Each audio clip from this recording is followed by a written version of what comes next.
அனைவருக்கும் வணக்கம். சிம்மராசிக்காரர்களுக்கு மே மாதம் எப்படி அமைகிறது? அடுத்த 31 நாட்களில் திடீர் கோடீஸ்வர யோகம் நிறைந்த ஒரு தருணமாக சிம்மராசிக்காரர்களுக்கு எந்தெந்த நிகழ்வுகள் அமைய போகிறன என்று ஆராய்ந்து பார்க்கும்போது, குரு கர்மஸ்தானம் தொழில் ஸ்தானம் என்ற 10 நுழைகிறார். பெரும்பான்மையான கிரகநிலைகள் 9, 10 ஆகிய இடங்களை வலுப்படுத்துவதால் திடீர் கோடீஸ்வர யோகம் நிறைந்து கிடைக்கக்கூடிய வகையில் கர்மஸ்தானம் வலுப்பெறக்கூடிய இந்த வேளையில் பல வாய்ப்புகள் நிறைந்து கிடைக்கக்கூடிய யோகம் உருவாகியுள்ளது. மேலும் மே மாதத்தில் கிரகநிலைகளின் அமைப்பு எப்படி உள்ளது என்று ஆராய்ந்து பார்க்கும்போது, மே மாதத்தில் கிரகநிலைகளின் அமைப்பை ஆராய்ந்து பார்க்கும்போது முழு சுப கிரகமாக இருக்கக்கூடிய குரு மே 1ஆம் தேதியில் மேசராசியிலிருந்து ரிஷபராசிக்குள் நுழைகிறார். குருவினுடைய பயிற்சி இந்த மாதத்தின் துவக்கத்தில் முதல் நாளே ஏற்படுகிறது. இந்த பயிற்சியின் காரணமாக பல அதிரடியான மாற்றங்களை சந்திப்பதற்கான யோகத்தை உருவாக்கி கொடுக்கிறாருங்க. குருவினுடைய இடம் மாறுதலும் குருவின் சுப பார்வையும் பல்வேறு இடங்களை வலுப்படுத்தக்கூடிய இந்த மே மாதத்தில் நிகழக்கூடிய முதல் கிரக பயிற்சி மிக பெரிய அளவில் மாற்றத்தை ஏற்படுத்தி கொடுக்கக்கூடிய வகையில் உள்ளது. முழு சுப கிரகமாக இருக்கக்கூடிய குரு பல்வேறு வகையில அதிரடியான திடீர் கோடீஸ்வர யோகங்கள் நிறைந்து கிடைப்பதற்கான யோகத்தை உருவாக்கி கொடுக்கிறார். நேர்வழியில் செல்வ செழிப்பும் முன்னேற்றமும் அதீதமாக கிடைப்பதற்கான யோகத்தை முழு சுப கிரகமாக இருக்கக்கூடிய குரு சுக்கிரனின் ஆட்சி வீடான ரிஷபராசியில் அமர்வதன் காரணமாக கிடைப்பதற்கான யோகம் பல்வேறு தருணங்கள்ல உருவாக போகிறது. அவருடைய சுப பார்வையும் பல்வேறு இடங்களை பலப்படுத்துவதால் அதீதமான மாற்றத்தை சந்திப்பதற்கான யோகமும் சூழ்நிலையும் உருவாகக்கூடிய ஒரு தருணமாக பார்க்கப்படுகிறது. ஆயுள்காரகன் ஜீவனக்காரகன் என்று சொல்லக்கூடிய சனி மிக வலுவாக தனது சொந்த ராசியான கும்பராசியில் ஆட்சி பலம் பெற்று வலுவாக வீற்றிருக்கிறாருங்க. சனியினுடைய ஆட்சி பலம் பல்வேறு வகையில உத்தியோகம் தொழில் ரீதியாக சந்திக்கக்கூடிய பல்வேறு வகையான சிரமங்கள் தடைகள் தாமதங்களை தகர்த்தெறியக்கூடிய யோகத்தை உருவாக்கி கொடுக்கிறது. தனித்து சுபத்துவ பாதையில் மிக வலுவாக சனி சஞ்சரிக்க போகிறார். எனவே இனி வரக்கூடிய தருணங்கள்ல சனியின் அமைப்பு காரணமாக பல்வேறு வகையான நன்மைகளை நிறைந்து வருவதற்கான யோகம் உண்டு. புதிய வேலை வாய்ப்பு மற்றும் தொழில் ரீதியாக அதிரடியான மாற்றம் போன்றவை நிறைந்து பெறுவதற்கான யோகம் உருவாகிறது. மற்ற துறைகளை விட சனி ஆட்சி பலம் பெற்றிருப்பதால் தொழில்துறை வியாபார துறையில் திடீர் கோடீஸ்வர யோகம் நிறைந்து கிடைப்பதற்கான அற்புதமான யோக பலன்கள் உருவாகி உள்ளது என்பதை தெளிவாகவும் துல்லியமாகவும் உறுதிப்படுத்துகிறார். இது மிக பெரிய அளவில் வரவேற்கத்தக்க ஒரு அமைப்பாக பார்க்கப்படுகிறது. அது மட்டுமல்லாது சனியின் நட்பு கிரகமாக இருக்கக்கூடிய சுக்கிரனும் இந்த தருணத்தில் ஆட்சி பலம் பெறப்போகிறார். மாதத்தின் முற்பகுதியில் மேசராசியிலும் பிற்பகுதியில் ஆட்சி பலம் பெற்று குருவுடன் இணைந்து சஞ்சரிக்க போகிறாருங்க. இது மிக பெரிய அளவில் மாறுதலை ஏற்படுத்தி கொடுக்கக்கூடிய ஒரு சிறந்த அமைப்பாக பார்க்கப்படுகிறது. எனவே பல்வேறு வகையில நல்ல மாறுதலையும் முன்னேற்றத்தையும் ஆட்சி பலம் பெறக்கூடிய சுக்கிரனின் அமைப்பு காரணமாக நிறைந்து கிடைப்பதற்கான யோகம் உண்டு. சுக்கிர யோகம் இந்த மாதம் முழுவதும் பெரும்பான்மையாக அதீதமான நன்மை கிடைப்பதற்கான வழியையும் வாய்ப்பையும் உறுதிப்படுத்தக்கூடிய ஒரு அமைப்பாகவும் நிகழ்வாகவும் பார்க்கப்படுகிறது. அது மட்டுமல்லாது மிக வலிமையாக இந்த மாதத்தின் முற்பகுதியில் சூரியன் உச்சம் பெற்று மேசராசியிலும் பிற்பகுதியில் குரு மற்றும் சுக்கிரனுடன் இணைந்து 2ஆம் ராசியான ரிஷபராசியில் வலுவாக அமர்வதால் பல்வேறு வகையான அதிரடியான நன்மைகள் நிறைந்து கிடைப்பதற்கான யோகம் உண்டு. சூரியன் மாதத்தின் முற்பகுதியில் உச்சம் பெற்று சஞ்சரிப்பதால் பல்வேறு வகையில் ஏற்படக்கூடிய அலைச்சல்கள் சிரமங்கள் வெகுவளவில் நிச்சயமாக குறையும். திட்டமிட்டதை விட அலைச்சல் இல்லாமல் மிக சிறந்த காரிய வெற்றியை பெறுவதற்கான யோகத்தை ஏற்படுத்தி கொடுக்க போகிறார் சூரியனின் அமைப்பு பல நல்ல மாறுதல்களை பெற்றுத்தரக்கூடிய ஒரு அமைப்பாக பார்க்கப்படுகிறது. இருந்தாலும் சூரியனுக்கும் குருவிற்கும் பகை கிரகமாக சுக்கிரன் இருந்தாலும் கூட சுகாதிபதியாக இருக்கக்கூடிய சுக்கிரனின் ஆட்சி வீட்டில் அமர்வதால் பல அதிரடியான மாற்றங்களை சந்திப்பதற்கான யோகம் நிச்சயமாக உருவாகிறது. வித்யாகாரகராக இருக்கக்கூடிய புதன்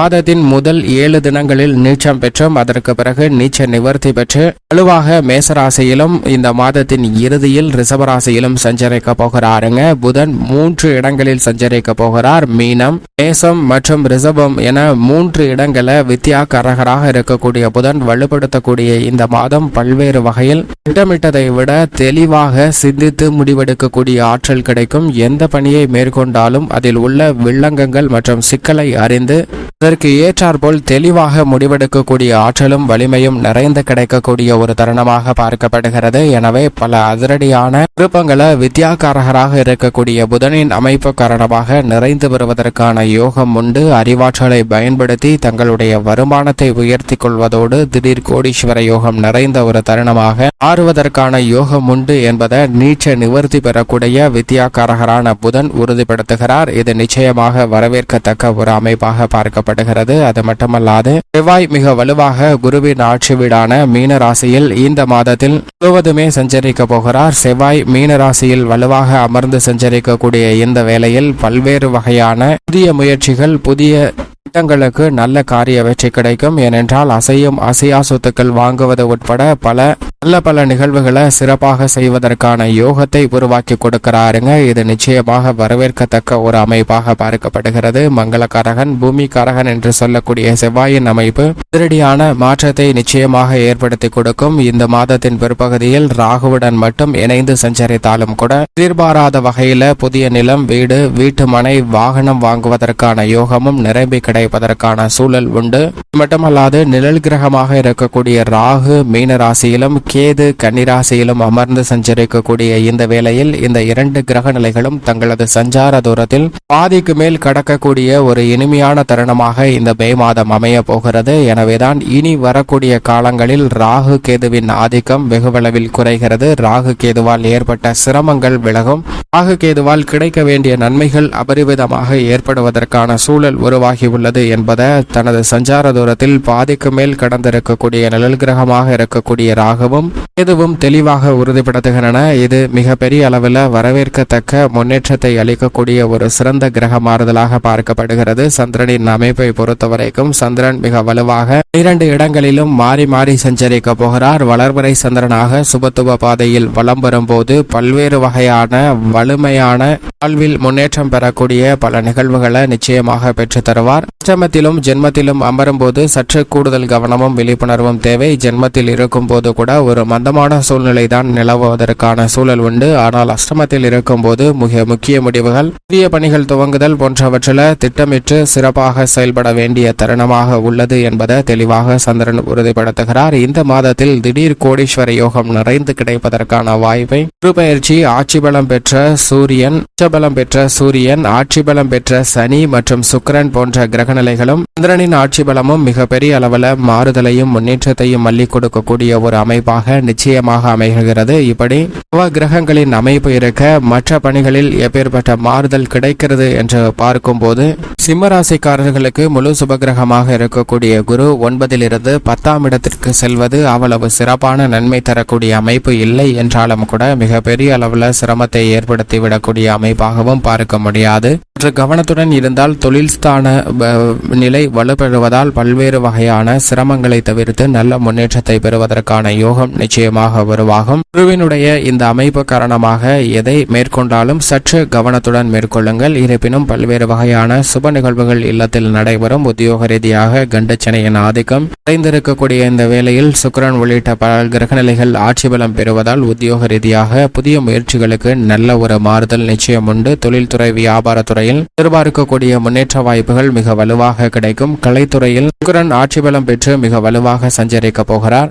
இந்த தருணத்தில் கலைத்துறை ரீதியான வாய்ப்புகளில் கோடீஸ்வர யோகம் நிறைந்து கிடைக்கக்கூடிய வாய்ப்பு உண்டு. அது மட்டுமல்லாது லாபஸ்தானமாகிய 11ஆம் இடத்தில் இந்த மாதத்தின் இறுதியில் புதன் நுழைகிறார். எனவே லாபஸ்தானத்திற்குரிய நல்ல பலன்கள் நிறைந்து கிடைக்க போகிறது. ராசியின் அதிபதியும் இந்த மாதத்தின் பிற்பகுதியில் கர்மஸ்தானத்தில் வலுவாக அமர்கிறார். 9இல் உச்சம் பெற்றும் கர்மஸ்தானத்தில் அமர்வதால் அலைச்சல் சிரமம் குறையும். நீங்கள் எதிர்பார்க்கக்கூடிய வாய்ப்புகள் நிறைந்து கிடைக்கும். அரசியல் சார்ந்த பணிகளிலும் நல்ல மாறுதல் ஒன்று. மாணவர்களின் கல்வியில் சிறப்பான முன்னேற்றம் உருவாக கிடைக்கிறது. விவசாயம் சார்ந்த பணிகளில் திருப்திகரமாக அனைத்தையும் செய்து முடிக்க முடியும். பெண்மணிகள் திட்டமிட்ட காரியங்களை நிச்சயமாக கனகச்சிதமாக செய்து முடித்து வருமானத்தை உயர்த்தி கொள்வதற்கான நல்ல வாய்ப்பு நிறைந்து கிடைக்கக்கூடிய ஒரு தருணமாக பார்க்கப்படுகிறது. மேலும் சாதகமாக மாற்றிக்கொள்ள நிச்சயமாக சிம்மராசிக்காரர்கள் வாரத்தில் ஏதேனும் ஒரு நாள் விரதம் இருந்து அருகாமையில் உள்ள இஷ்ட தெய்வ ஆலயம் சென்று தீபம் ஏற்றி வழிபாடு செய்யுங்கள். உங்களுடைய வாழ்வில் ஏற்படக்கூடிய இடர்கள் விலகி நன்மையும் சுபிட்சமும் நிறைந்து கிடைப்பதற்கான யோகம் நிச்சயமாக கிடைக்கும்.